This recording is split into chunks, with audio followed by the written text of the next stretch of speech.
دەم باش خوێندەکارین هێژا ئەس مامۆستا حەسەنم ئەمی ئیرۆ وانەیە دەهەن ji beşa duyem pirtûka zimanê Kurdî refa heftan bibin. Waneya me jî îro mijareke serbest e, waneya me mijareke serbest e, wekû em zanin mijarê serbest tixalê weke wa tê peyva rêzman, cûr û awa û pirs û rastnivîs tê denîne, tenê mijarekê em behsa wê dikin, em naveroka wê şîrove bikin, piştre jî em wê dixwînin. Îro waneya me jiyan jî mijara me ya serbest bi navê çi ye? Zanist û teknolojî. Zanist û teknolojî dema em dêjin zanist û teknolojî. Çi girê dan navbera van her du peyvan de heye? Çi bandoriya van her du peyvan lê cîhanê heye? Zanistê çi kiriye ji bo mirovan, çi kiriye ji bo civakê, çi bandoriya wê erênî, çi bandoriya wê neynî heye? Ev agahiyana hemûyan îro em ê wan got û bêj bikin. Niha dema em dêjin jiyan yan jî mirov yan jî civak çawa jiyana mirovan a civakî dest pê kiriye.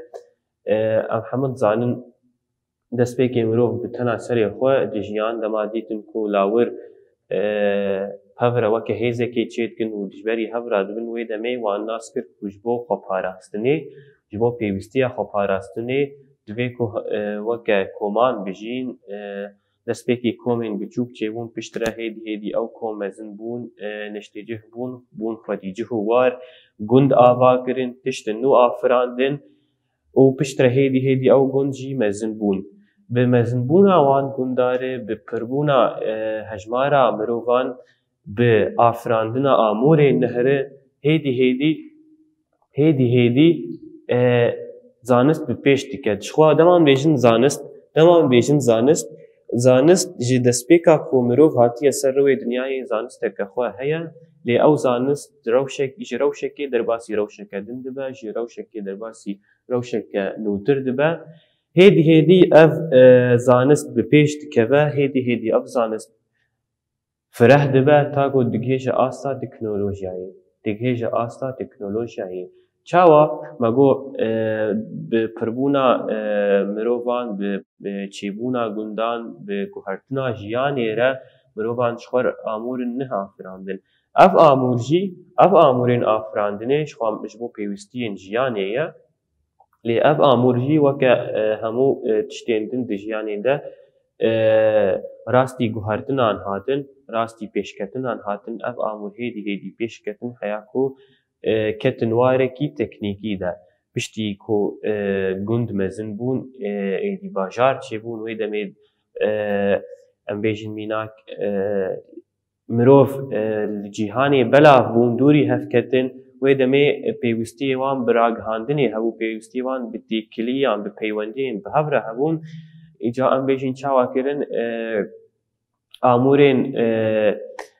amûrên ragihandinê çêkirin ji bo ku xwe bigihînin hev nema bêjin lawir pêwîstiya wan diqedandin, erebe çêkirin, amûrên ji bo çûnûhatinê afirandin, ew amûr dîsa me got di rastî gelek guhertinan bûn, piştî wê wek me got amûrin ji bo ragihandinê hatin çêkirin. Mirov dît ku çawa her çi qas pêşketin çê dibe nasekine, her çi qas pêşketin çê dibe nasekine. Yanî asteke wê tune ye, asteke zanistê ya dawî tune ye.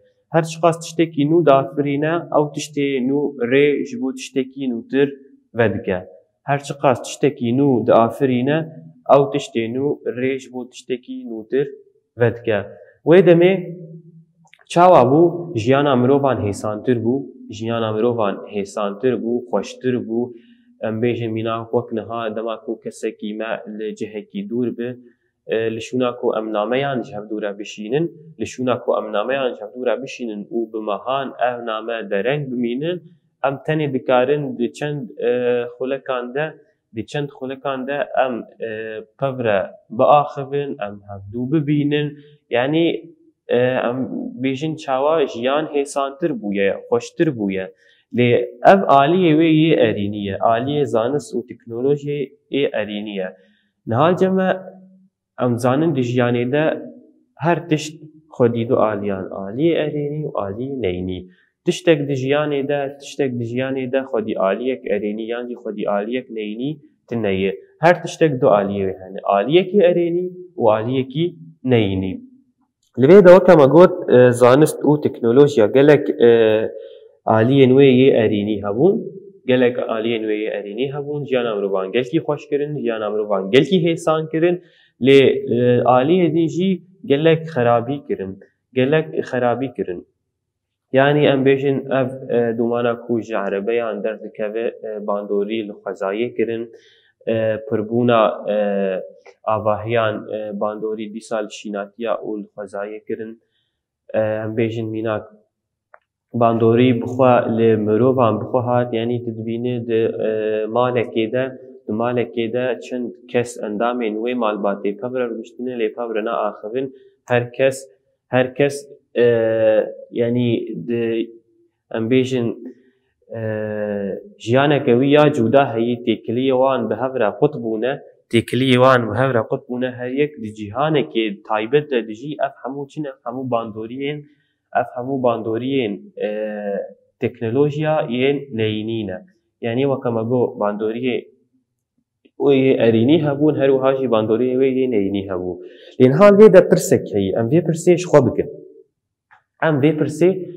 xwe bikin. Ev bandoriyên erênî û bandoriyên neyînî yên teknolojiyayê ne yan yê mirovin? Em dîsa pirsê dubare bikin. Ev bandoriyên erênî û ev bandoriyên neyînî yên teknolojiyayê ne yan jî yên mirovin? Heger em baş di vê pirsê de bihêzirin, em ê bikên encamekê ku her çi qas erêniya teknolojiya hebe yan jî neyîniya wê hebe, ev vedgere li karanîna teknolojiyayê. Ji ber ku ne gengaze zanist tiştekî xerab be. Ne gengaze ku zanist tiştekî xerab be. Zanist ticarî yani em nikarin bêjin zanist tiştekî xerab e û em nikarin bêjin zanist tiştekî nexerab e jî. Çima ji ber ku zanist amûrek e. Zanist xwe amûrek e. Ew amûr çawa wê bikaranîn wê heman awayî wêştere encaman bide xuyakirin. Yani em bêjin te zanist bi awayekî baş te bikaranî wê encamê baş li te vegerin. Te zanist bi awayekî nebaş bikaranî wê encamê nebaş li te vegerin. Li vê de pirsek din pêwîst e ku em ji xwe bikin. Em wek mirov, wek civaka rojhilata navî em vê zanistê baş bikartînin yan em bi awayekî xerab bikartînin? Ji xwe bersiva vê pirsê em ê li xwe vegerin, ew ê her yek bersiva xwe bi xwe bide. Her yek wê bersiva xwe bi xwe bide. Niha em ê werin ser waneya xwe em ê bixwînin, ka ji me re çi di vê waneyê de nivîsandine, behsa çi dikin ji aliyê zanist û teknolojiyê ve. Pirtûkê xwe vekin ser û pela heştê û heştan, em dest bi xwendinê bikin. Zanist û teknolojî. Zanist beşeke hizrînê ye ji destpêka mirovahiyê heya niha hebûna xwe domandiye û xwe pêş xistiye. Teknolojî jî di encama pêşketina zanistê de derketiye holê. Ji bo vê mirov dikare bêje ew amûrên ku mirovên berê jî bikar anîne dikevin beşa teknolojiyê. Zanist têgeheke sazûmaniyê ye ku gerdûnê yan jî beşek bûyerên gerdûnî digire nava xwe, rêbazên ceribandinê zagonên wê yên bingehînin. Lê teknolojî çengekî zanistê ye ku beşa pêşesazî bikaranîna amûr û alavan digire nava xwe. Teknolojî xwe dispêre zanistê. Teknolojî di sed salên dawî de bûye navendeke guftugokirina pêkanîna zanistan. Pêşesazî bi lez xist, hilbirîn zêde kir, bandoreke mezin a erênî û neyînî li ser civak û mirovan kir. Di encama pêşketina pêşesaziya çewt de li welatê me ji gundan ber bi bajaran ve koçberiya çêbûyî bû sedema zêdebûna şîniya bajaran, vê rewşê hişt ku civak ji rastiya xwe dûr bikeve, li şûna taybetmendiyên xwezayî taybetmendiyên çêkirî pêş bixe.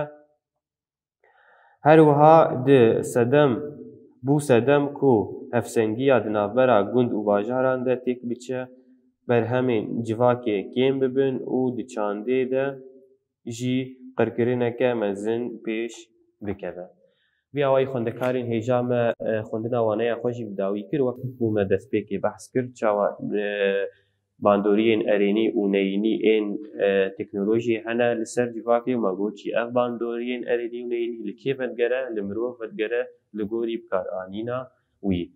Vî awayî xwendekarên hêja em digihêjin dawiya waneya xwe. Spasî bo te maşekirinê bimînin kêf û xweşiyê de.